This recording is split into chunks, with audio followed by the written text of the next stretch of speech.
நடவடிக்கை எடுப்பதும் அந்த நடவடிக்கை சரியான பயனை தான் கொடுத்ததா, எஃபெக்டிவ் மெஷர்மெண்ட் அப்படி என்ற ஒரு விஷயத்தை கவனிப்பதுமே இந்த ஆய்வு முயற்சி. ஸோ இது இன்றைய சூழ்நிலைக்கு அவசியம்தான். ஒரு ஆய்வு முயற்சியை நம்ம செய்யும்போது ஏற்கனவே செஞ்சிட்டு இருக்க முயற்சி அதில் எந்தெந்த விஷயம் கவனிக்காமல் விட்டுருக்காங்கன்றதுலேருந்து தான் நம்ம பார்க்கணும். இப்போ உதாரணமாக பெரும்பாலும் வழக்கத்தில் உள்ள முறை பார்த்திங்கன்னா, செய்யுளை படிங்கன்னு சொல்லுவாங்க, அப்புறம் செய்யுளை மனப்பாடம்னு சொல்லுவாங்க, அதுக்கப்புறம் மனப்பாடம் செஞ்ச திருக்குறளை வாழ்க்கையில் பயன்படுத்துன்னு சொல்லுவாங்க.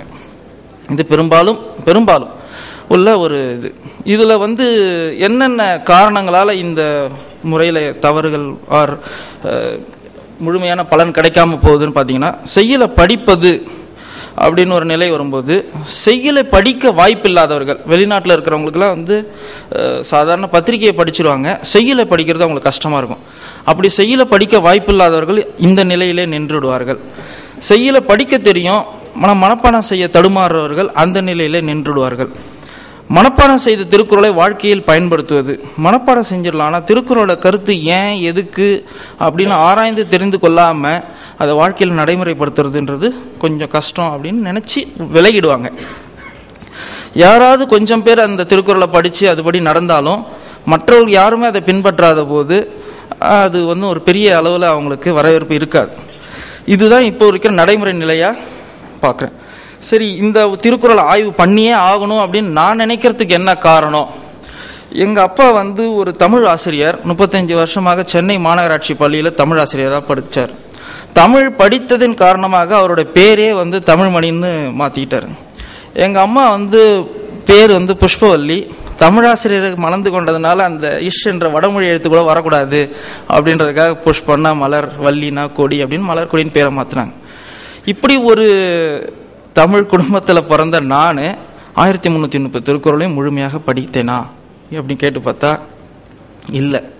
தமிழாசிரியர் மகனாய் பிறந்தும் படிக்கவில்லை, தமிழ் வழி கல்வி பயின்றும் படிக்கவில்லை. நான் 10ஆம் வகுப்பு வரை தமிழ் வழியில்தான் படித்தேன். அதுக்கப்புறம் தான் இன்ஜினியரிங் படித்தேன். தமிழ்நாட்டில் தான் பிறந்து வளர்ந்தேன், வெளிநாட்டிலலாம் ஒன்றும் கிடையாது. கடந்த 15 வருஷமாக தான் வெளிநாட்டில் இருக்கேன். ஸோ தமிழ்நாட்டிலே பிறந்து வளர்ந்தும் நான் 1330 திருக்குறளும் படிக்கலை. நான் படித்த பள்ளியும் அவிச்சி உயர்நிலை பள்ளின்னு சொல்லி ஏவி மெய்யப்ப செட்டியாருடைய அப்பா அவிச்சி. ஸோ அவர் வாழ்க்கையில் திருக்குறளுக்கு அதிக இம்பார்ட்டன்ஸ் கொடுத்த ஒரு பள்ளி அது. அந்த பள்ளியிலேயே 5 வருஷம் படித்தேன். திருக்குறளுக்காக பேச்சு போட்டி நிறைய விஷயம் என்கரேஜ்மெண்ட் பண்ணாங்க. அப்பயும் நான் படிக்கலை. இவ்வளோ பின்புலம் இருந்து நானே இந்த திருக்குறளை படிக்கலைன்னா வெளிநாட்டில் உள்ள தமிழர்கள் எப்படி படிக்க முடியும்? அப்போ இது நிச்சயமாக ஆய்வு செய்யணும். ஒரு திருக்குறளை ஆய்வு செய்யணும் அப்படின்னு எடுக்கும்போது அது மிகப்பெரிய ஒரு தெய்வ நூல். அதோடைய தொன்மை, அதோடைய கருத்து செறிவு, சான்றோர்கள் இதுவரைக்கும் கொடுத்த விளக்கங்கள், இது எல்லாம் ரொம்ப முதல்ல கவனத்தில் எடுத்து தான் இதை ஆரம்பிக்கணும். அதனால் நான் திருக்குறளை எதுவும் ஆய்வு செய்யாமல் திருக்குறளை ஏன் படிக்கலை அப்படின்னு ஆஸ் அ ஸ்டூடெண்ட், அந்த திருக்குறளை படிக்கக்கூடிய ஒரு மாணவன் மற்ற மாணவர்கள் ஏன் படிக்கலைன்னு செய்கிற மாதிரி ஒரு ஆய்வாக எடுத்துக்கிட்டேன். இது ஏற்கனவே பல முயற்சிகள் இருக்க, இதில் என்ன புதுசாக நீங்கள் பண்ண போகிறீங்க அப்படின்போது புதுசாக பண்ணி அது ஒரு சாதனை ஆக்கிறதுன்றது எண்ணம் இல்லை. ஏற்கனவே செஞ்சவங்களுடைய முயற்சி வீணாயிடக்கூடாதுன்ற எண்ணத்தால் அதோட தொடர்ச்சியாக செய்யக்கூடிய ஒரு முயற்சி தான் இது. திருக்குறளை நீங்கள் ஏதாவது பண்ண போகிறீங்களா, அது அமைப்பு முறையில் ஏதாவது மாற்றுவீங்களா? அது சத்தியமாக கிடையவே கிடையாது. திருக்குறள் மூலக்கூற நூல் அது எல்லாம் அப்படியே இருக்கும். என்னுடைய எண்ணம் எப்படி திருக்குறளை புரிஞ்சிக்கலாம், எப்படி தெரிஞ்சிக்கலாம், எப்படி அந்த நமக்கு தேடுதலுக்கு எப்படி அந்த புத்தகத்துலேருந்து தேடலாம் அப்படின்றது மட்டும்தான். சரி, இப்போ இந்த திருக்குறளை படிக்காமல் போகிறதுக்கான காரணங்களை ஆரம்பிக்கணும்னா ஒரு கருத்து கேட்பு மூலமாக தான் ஆரம்பிக்கலான்ட்டு அவங்க தான் சொல்ல முடியும் ஏன் படிக்கலான்ட்டு. ஸோ என்னோட உடன்புரிவோர், இல்லத்தரசிகள், வேலை செய்வோர், வெளிநாட்டில் நான் 15 வருஷமாக இருக்கிறதுனால எனக்கு தார் ரோட்டில் வேலை செய்யக்கூடிய சாதாரண தொழிலாளியிலிருந்து நிறுவன முதலாளி வரைக்கும் நேரடியான பழக்கம் இருக்குது. ஸோ அவங்களோடலாம் நான் பேசி ஆய்வு செய்து என்னென்ன காரணத்தால் படிக்காமல் போனீங்க அப்படின்னு எடுக்கும்போது அவங்க சொன்ன எல்லா கருத்தையும் தொகுத்து பார்க்கும்போது ஒரு 6 காரணங்கள் வந்தது. அந்த காரணங்கள் தான் அவங்க சொல்கிறாங்க நான் 1330 படிக்க முடியலைன்னு. ஸோ அப்போ இந்த 6 காரணத்துக்கு தேவையான ஒரு கரெக்டிவ் ஆக்ஷன், தகுந்த நடவடிக்கை எடுக்கப்பட்டால் கொஞ்சம் நல்லாயிருக்கும் அப்படின்றனால முதல்ல திருக்குறள் செய்யுள் வடிவத்தில் இருப்பதால் படிப்பதற்கும் உச்சரிக்கவும் கடினமாக இருக்கிறது அப்படின்னு சொன்னாங்க. பஸ்ஸில் எல்லா இடத்துலையும் போட்டிருக்குங்க, எங்களால் நேராக படிக்க முடியல, அந்த செய்யுளை உச்சரிக்கிறது படிக்கிறது கஷ்டமாக இருக்குதுன்னு சொன்னாங்க. அதனால் அந்த திருக்குறளுடைய செய்யுளில் இருக்கக்கூடிய கூட்டு சொற்களை பிரித்து தனித்தனி சொற்களாக, திருக்குறளே எளிமையான வார்த்தை தான், இருந்தாலும் தமிழறிஞர்கள்கிட்ட கேட்டு இந்த ஒரே வார்த்தை எப்படி சார் சொல்கிறது, இப்படி பிரித்து நிறுத்தி சொல்லலாம்ப்பா அப்படின்னு அந்த தமிழறிஞர்கிட்டேருந்து கேட்டு அந்த வார்த்தைகளை எப்படி பிரித்து எழுதுறது அப்படின்ற ஒரு விஷயம் இந்த முயற்சியில் எடுக்கப்பட்டது. திருக்குறள் மனப்பாடம் செய்ய கஷ்டமாக இருக்குதுன்னு நிறைய பேர் சொன்னாங்க. மனதில் பதியறதுக்கு மனப்பாடம் செய்யணுன்ற அவசியம் இல்லை, அதோட அர்த்தம் நல்லா மனசில் புரிஞ்சதுன்னா நம்ம வாழ்க்கையில் எப்பயுமே அது மறக்கவே மறக்காது. அந்த செய்யுள் நமக்கு எல்லாருக்குமே தெரியும், சில திருக்குறள் இன்னமும் மனசில் நின்றுகிட்டே இருக்கும், ஏன்னா அது நல்ல அர்த்தம் தெரியும், நம்ம தமிழாசிரியர் அந்த விளக்கத்தோடு சொல்லியிருப்பாங்க. ஸோ அர்த்தம் தெரிந்தால் மனப்பாடம் பண்ண வேண்டிய அவசியம் இல்லை. பெரிய புத்தகமாக இருக்குது, அது படிக்கிறது கஷ்டமாக இருக்குது, உண்மைதான். வாழ்க்கைக்கு தேவையான அனைத்து விவரமும் ஒரே புத்தகத்தில் இருக்கிறதுனால அது கொஞ்சம் பெருசாக தான் இருக்கும். சிறுசாக ஆக்கணும்னு சொல்கிறவங்க எல்லாருமே எழுத்தை தான் சிறுசாக ஆக்கிட்டாங்க. அது மறுபடியும் கண்ணுக்கு தான் அது ஸ்ட்ரெயின் ஆகுது. அதனால் என்ன பண்ணும், புத்தகத்தை ஒவ்வொருத்தருக்கும் தேடுதல் ஒரு மாதிரி இருக்கும். ஒரு மாணவனுக்கு ஒழுக்கமுடைமை அதிகாரம் தேடுதலாக இருக்கும், ஒரு 70 வயசு பெரியவருக்கு மெய் உணர்தல் தான் தேடுதல் அதிகாரமாக இருக்கும். ஸோ அவங்க தேடுதலுக்கு தகுந்த மாதிரி ஒரு 10 தலைப்புகளாக இந்த திருக்குறளை பகுத்துக்கிட்டால் அவங்க தேடுதலுக்குள்ள தலைப்பை எடுத்து படிச்சுக்கலாம்.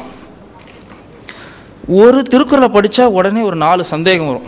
இவர் சொல்கிறது கரெக்டு தானா, நான் அந்தமாரி பண்ணி பார்த்தனே வரலையே அப்படின்ற ஒரு சந்தேகம் வரும். அப்போ சந்தேகம் வந்தால் வள்ளுவர் அவரே சந்தேகத்துக்கு பதில் சொல்லுவார், அதுக்குன்னு உள்ள தனி அதிகாரத்தில்.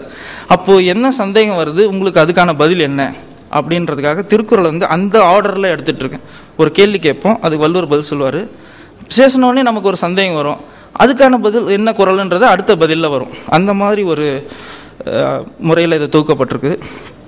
படிக்க நேரம் இல்லை அப்படின்னு இருக்காங்க வெளிநாட்டில் இருக்கிறவங்க, அவங்களுக்காக சில கையடக்கமான புத்தகங்கள் எல்லாம் இதில் உருவாக்கியிருக்கு. பல தலைப்புகளை இதில் செஞ்சுருக்கோம் கையடக்க புத்தகமாக. வாழ்க்கைக்கு எத்தனையோ விவரங்கள் இருக்குது, இது எல்லாமே திருக்குறளில் இருக்காதுன்ற ஒரு எண்ணம் மனசில் பதிஞ்சிருக்கு அவங்களுக்கு. அப்படி இல்லை அப்படின்றதுக்காக தான் அந்த 10 தலைப்புகளை காட்டும்போது அவங்களுக்கு புரியும் இது எல்லாமே இந்த விஷயத்தில் இருக்குன்ட்டு. இது எல்லாம் கருத்து கணிப்பில் அவங்க சொல்லப்பட்ட காரணங்கள், அதுக்கு தகுந்த நடவடிக்கை. இந்த தகுந்த நடவடிக்கையை மட்டும் எடுத்துகிட்டு அந்த முயற்சியை ஆரம்பிக்கல. இதெல்லாம் பார்க்கும்போது சில விஷயங்கள் இன்னும் கொஞ்சம் கூடுதல் கவனமாக ப்ரிவென்டிவ் ஆக்ஷன்ற மாதிரி கூடுதலாக சில விஷயங்களும் எடுத்து அது என்ன பலன் தருன்றதுக்காகவும் முயற்சி பார்த்தது. இந்த புத்தகத்துக்கு தலைப்பு என்னதான் சொல்கிறது நம்ம திருக்குறள் தெரிஞ்சிக்கலாமா என்று அன்போடு திருக்குறளை படிக்க அழைக்கிற மாதிரி இருக்கும் இந்த முயற்சி. நிறைய பேர் தெரிஞ்சிக்கலாமா என்பது அவ்வளோ சரியா இல்லையா தமிழ் அப்படின்னு சொன்னாங்க. இருந்தாலும் பரவாயில்லைங்க, முதல்ல திருக்குறளே படிக்காமல் இருக்கிறவங்கள கொஞ்சம் உள்ளே கூட்டின்னு வரும், அதுக்கப்புறம் அவங்களுக்கு அந்த சொல் வளம் மொழி வளம்லாம் கற்றுக் கொடுத்துடலாம். அதனால் தெரிஞ்சிக்கலாமா அப்படின்ற ஒரு தலைப்பில் இதை வச்சுருக்கோம். அப்போது படிக்க வேணான்னு இருக்கக்கூடியவங்க கூட ஏதோ ஒரு 2 புக்கமாவது புரட்டலாம் அப்படின்னு நினைப்பாங்க.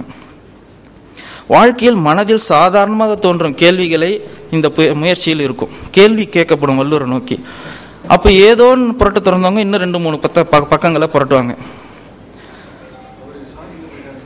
வாழ்க்கையில் எந்த நிலையில் இருப்போருக்கும் எந்த மாதிரியான திருக்குறள் உதவும் என்பதற்காக தான் அந்த 10 தலைப்புகளை உருவாக்கியிருக்கோம். எவ்வளோ அற்புதமான விஷயமாக இருந்தாலும் படிக்கணும், புத்தகத்தை எடுத்து படிக்கணும், தெரிஞ்சுக்கணும் அப்படின்னு சொன்னால் அது கூட சில நேரத்தில் ஒரு மனச்சோர்வை கொடுத்துருது. அதனால அதை சில தினசரி நாட்காட்களாக உருவாக்கியிருக்கோம். அதை நான் உங்களுக்கு காட்டுறேன் பின்னாடி. இதெல்லாம் இல்லாமல் எனக்கு சில பிரச்சனை இருக்குங்க, இது எனக்கு மட்டும்தான் இருக்குது, இது எல்லாருக்கும் இருக்காது அப்படின்னு சில தேடுதல் ஆர் அறிவுரை ஆர் வழிகாட்டுதல்